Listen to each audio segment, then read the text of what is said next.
In this video, we are going to find another way of applying SUMIF formula with a more smarter way.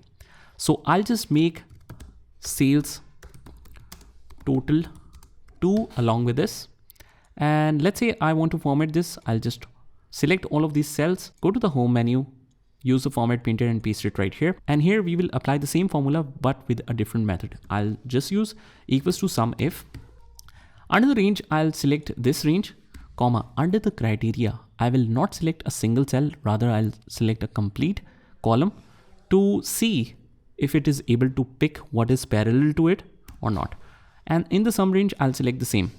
Hit enter and it will close the formula, click yes, and you will see the same results here as well. So that means even if you don't select the criteria manually, it is still able to identify what is parallel to it.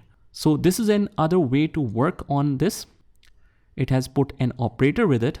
So that's how it works. Just try this by yourself and I'll see you in the next one.